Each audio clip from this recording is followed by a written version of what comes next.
कहते हैं कि मंजिलें मिल ही जाएगी भटकने से ही सही। मंजिलें मिल ही जाएगी भटकने से ही सही, पर गुमराह तो वो हैं जो घर से निकले ही नहीं। नमस्कार, मैं पूर्ण जांगीड़ और आज हम चर्चा करेंगे सद्भावना मंच चंगोई मिखाला और नव युवा जागृति मंच चंगोई मिखाला के 5000 से अधिक पौधे लगाए जाने वाले महाअभियान के बारे में। इससे पहले एक छोटा सा प्रेरक प्रसंग। एक जंगल में आग लगी हुई थी और जंगल के जानवर, पशु पक्षी आग से दूर खड़े होकर के आग का नजारा देख रहे थे। आग की ऊंचाई के बारे में चर्चा कर रहे थे, उनके रंग के बारे में चर्चा कर रहे थे। दूर पेड़ पर बैठे हुए पक्षी बातें कर रहे थे कि इसका रंग लाल है, कोई दूसरा पक्षी कह रहा था कि नहीं इसका रंग गुलाबी है, तो कोई अन्य पक्षी कह रहा था कि नहीं इसका रंग मेहरून है। सभी पक्षी और सभी पशु चर्चा में मशगूल थे और इस चर्चा से बेखबर एक छोटी चिड़िया पास में बने हुए तालाब से चोंच में भर करके एक पानी की बूंद उठाती और उस आग में डाल रही थी और लगातार उस प्रक्रिया को, उस प्रोसेस को दोहरा रही थी। एक कौवा जो चिड़िया को देख रहा था उड़ करके चिड़िया के पास में आया और बोला कि क्या तुम नहीं जानती कि तुम्हारे इस प्रयास से, तुम्हारी इस कोशिश से और तुम्हारे इस प्रयत्न से आग नहीं बुझने वाले। तुम जानबूझकर अनजान बन रही हो या फिर वास्तव में नासमझ हो। चिड़िया ने कहा कि मैं जानती हूं कि मेरे इस प्रयत्न से आग नहीं बुझने वाली, और मैं यह भी जानती हूं कि मेरे इस प्रयत्न को देखकर, मेरी इस कोशिश को देखकर तुम्हारे जैसे कई जानवर, तुम्हारे जैसे कई पक्षी मुझ पर हंस भी रहे हैं। बावजूद इसके मैं इस कार्य को लगातार करते रहना चाहती हूं, क्योंकि जब इस आग का इतिहास लिखा जाएगा तो तुम्हारी गिनती तमाशा देखने वालों में और मेरी गिनती आग बुझाने का प्रयत्न करने वालों में होगी।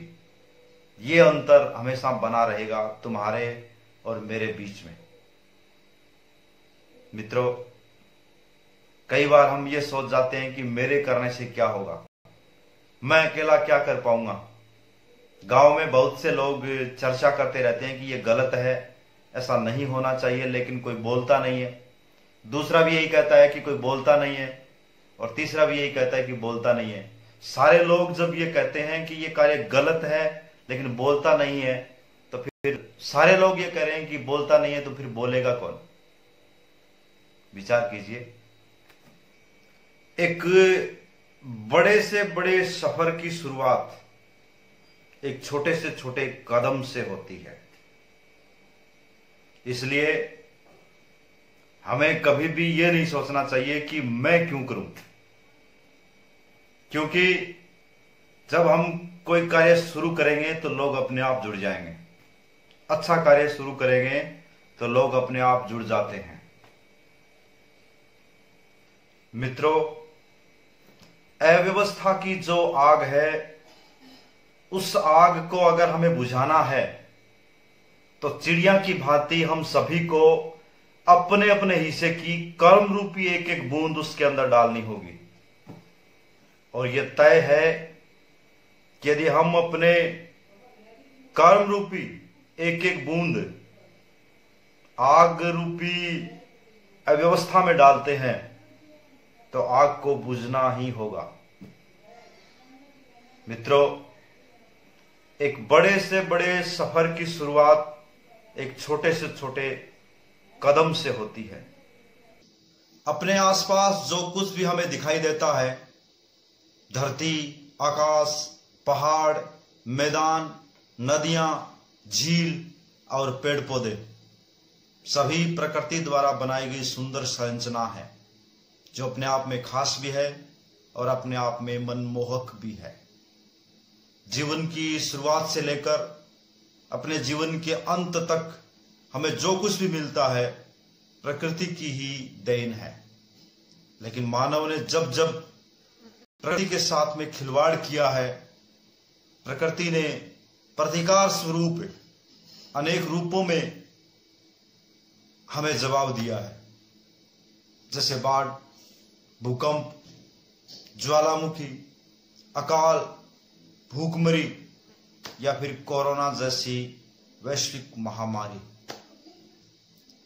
सद्भावना मंच चंगोई मिखाला और नव युवा जागृति मंच चंगोई मिखाला के संयुक्त तत्वावधान में पर्यावरण संरक्षण को बढ़ावा देने के लिए सब कुछ सामान्य रहने की स्थिति में जुलाई 2020 में 5000 से अधिक पौधों का निःशुल्क वितरण गांव चंगोई और मिखाला में किया जाएगा। फॉरेस्ट डिपार्टमेंट के आंकड़ों के अनुसार सार्वजनिक स्थानों पर लगाए जाने वाले पौधों में सफलता का प्रतिशत केवल 5 से 6% होता है, जबकि घरेलू स्तर पर लगाए जाने वाले पौधों में सफलता का प्रतिशत 50 से 60% होता है। पर्यावरण विशेषज्ञों की सलाह के अनुसार गांव चंगोई और गांव मिखाला के सभी ग्रामवासियों से निवेदन किया जाता है कि जो निःशुल्क पौधे लेने का इच्छुक है वो 3x3 फीट के 2 से 4 गड्ढे 15 मई से 15 जून के मध्य खोद करके तैयार रखें। पौधों का वितरण सद्भावना मंच चंगोई मिखाला और नव युवा जागृति मंच चंगोई मिखाला के सदस्यों द्वारा घर घर किया जाएगा। आखिर में यही कहूंगा कि किसी भी ऐसे कार्य में जिसमें गांव का विकास शामिल हो, उसमें हमें तन, मन और धन से जुड़ना चाहिए और उस समय हमें यह नहीं सोचना चाहिए कि ये कार्य कौन करवा रहा है, किसको फायदा है, किसको नुकसान है। जहां तक मेरा मानना है, किसी भी कार्य को आत्म प्रेरणा यानी कि भगवान की अनुशंसा से ही शुरू किया जाता है। उसमें माध्यम कोई भी हो सकता है, सद्भावना मंच माध्यम हो सकता है, नव युवा जागृति जो है वो माध्यम हो सकता है। आज उनके सदस्य के माध्यम से अच्छे कार्य हो सकते हैं, हो सकता है आने वाले समय में किसी दूसरों के माध्यम से अच्छे कार्य होंगे, किसी और सदस्य आ जाएंगे। और ये भी हो सकता है कि ये जो मंच है, ये मंच किसी दूसरे नाम से चलेंगे। कुल मिलाकर के मेरे कहने का मतलब केवल इतना है कि अगर आपको लगे कि कार्य कोई भी अच्छा है तो चाहे मंच करवाए चाहे कोई करवाए, उसमें हमें तन, मन और धन से शामिल होना चाहिए। इसी अपेक्षा के साथ बहुत बहुत धन्यवाद, आभार।